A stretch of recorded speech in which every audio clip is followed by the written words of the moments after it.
I'm Dr. Heather Sandison, and today I'm going to share with you some of my favorite supplements for preventing and reversing cognitive decline. First is a nootropic formula. So many supplement companies have options here, but one of my favorites is Qualia Mind.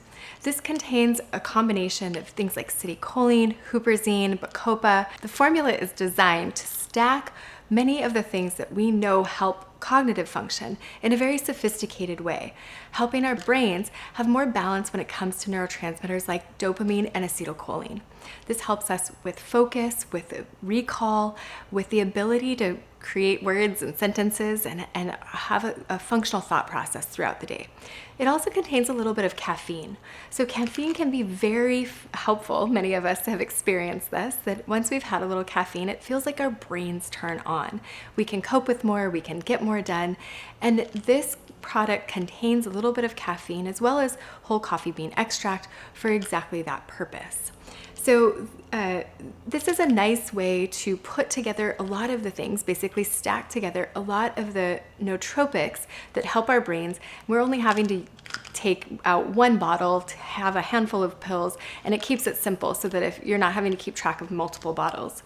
Neuroactives, Brain Sustain, and Memoral are also ones that I'll use with patients depending on what their sensitivities are and if they can tolerate certain things. So this gives you a few options. Typically, we're taking quite a few of these throughout the day. Of course, with Qualia, because it does contain caffeine, we're taking it earlier in the day. And then I also recommend that people pulse this. So if you have active cognitive decline, if you have dementia, if you've been diagnosed with Alzheimer's, you probably want to take it every day for 3 to 6 months.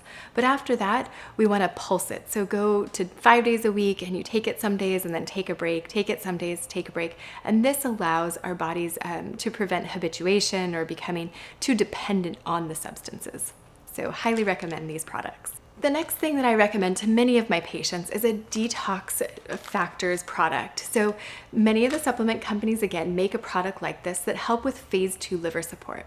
Our body's wisdom is so incredible to me.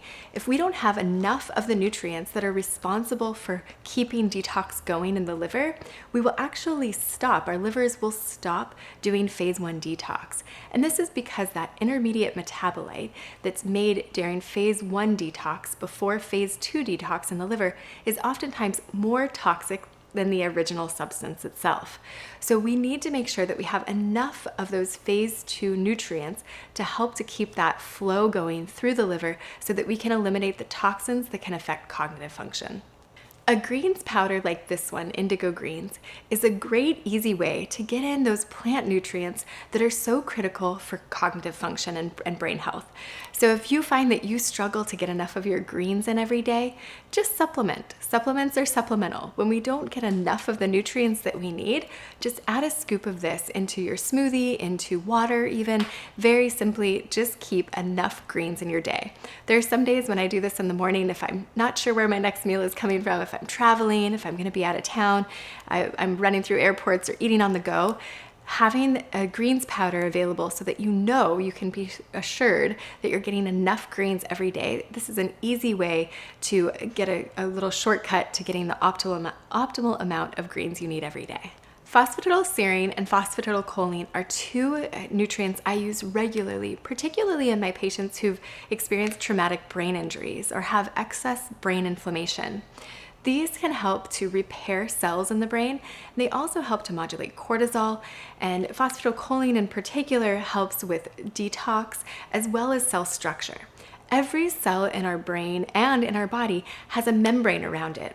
And these two supplements help with the integrity of that cell membrane. And they also are actors that help in many other ways as well. So these are an efficient way to get optimal function in those cells at a membrane level, but also with cell signaling and other components of detox. Zinc is one of my favorite brain supplements because it does so much for us. It again does heavy lifting in multiple areas of our body. It's good for immune function, it's great for hormone production, it's good for our hair, skin, and nails, and it's good for cognitive function and neurotransmitter balance. Zinc is one of the essential nutrients to converting neurotransmitters like glutamate to GABA. GABA is that feeling of 5 o'clock Friday where you can kick your feet up and nothing's as big of a deal. It's how we get rid of stress and internalize that less. It's how we get to sleep. And if we don't have enough zinc, which is very common, then we won't convert glutamate to GABA. Glutamate is very helpful, of course, for memory, motivation, for mental clarity, but too much of it excess glutamate leads to anxiety and can prevent us from making memories or getting the sleep that we need for cognitive function and brain function. So I highly recommend zinc to most of my patients. However, I recommend testing as well, knowing if you need enough, how much you need, getting the right dosing, and doing that precision medicine piece of testing and then retesting to know if you got enough or we overshot. Vitamin D3 is called a vitamin, but it's actually a hormone. It's a fat-soluble hormone that is responsible for signaling that affects our bones and our brains. Often you'll see this combined with K2, another vitamin essential for bone health, especially as we age. Now, if you're on a blood thinner, you want to usually avoid vitamin K, or at least talk to your provider so that you're not getting too much of that and interfering with your the medication and how effective that will be. But for the most part, the combination of vitamin D with K, having enough of that for bone support, immune function, and for brain support is very helpful and typically a no-brainer. Omega-3s are crucial to brain health. They also help with skin and mood and so many other things. Every one of our cells has a membrane around it, and then inside of our cells, the organelles, things like mitochondria and the nucleus that protects our genetic information, they all have membranes that are made up of fats. As these fats are broken down through metabolism, through regular cell death, so that they can be recycled, if those fats are not of high quality and high integrity, then they can lead to inflammation in the system.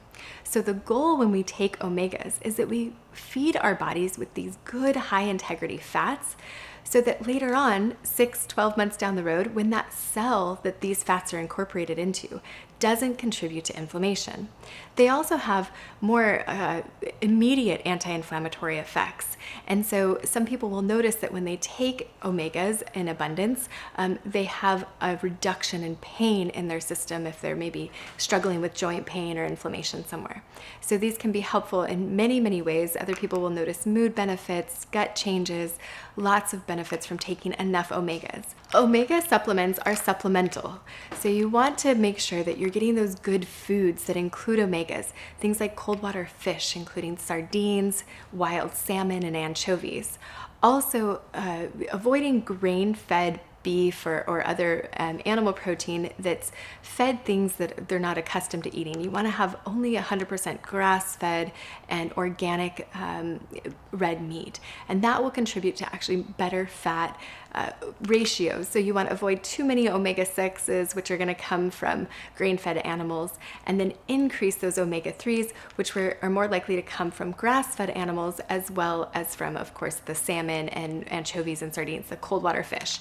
And then supplementally, you can add more additional omegas through pills, and making sure that these are well-sourced, high-integrity supplements. If you ever open a bottle of omegas and you smell rancid oil, that not only isn't good for you, it's bad for you. So go ahead and throw it out and get one that is of better quality and hasn't gotten hot. Typically what happens is they become oxidized or they get too hot and then the oils turn rancid. They are not very stable, and so keeping them cold is important, and making sure that that whole process from when the fish was caught to when that supplement ends up in your cabinet, that they've been kept cold and been well taken care of from start to finish until they get into your bodies. Magnesium threonate is another really helpful supplement for your brain. Magnesium threonate is specific to the brain and crosses the blood-brain barrier more easily than other forms of magnesium. Some forms of magnesium, like mag oxide or mag citrate, can be helpful for bowels if you suffer with constipation. They can also cause diarrhea, of course, if you get too much of them. Mag threonate does not have that effect on the bowels. typically for most people. So you can take it safely regardless of what's going on in your gut, and know that this is more specifically working in your brain. So the different types of magnesium are important to know about, and talk to your provider if you have questions about what's going to work best for you. Sometimes we use magnesium glycinate for more calming effects. So there are different times you use different types of magnesiums, and mag-threonate is the one that I would recommend that's best for your brain. NAD+, or niacinamide adenine dinucleotide, is another supplement that's well known for reversing aging and also can help people feel more energy, better cognitive function, more focus, mental clarity, and also a recovery after stress. People will often notice more resilience after getting NAD. So typically we want to do this by IV. It's not particularly well absorbed through the gut. However, if you've gotten some NAD supplementally through IV and then you want to maintain that with oral supplementation, that can be very helpful and very effective, and certainly is something that we consider for all of our dementia patients here in my clinic.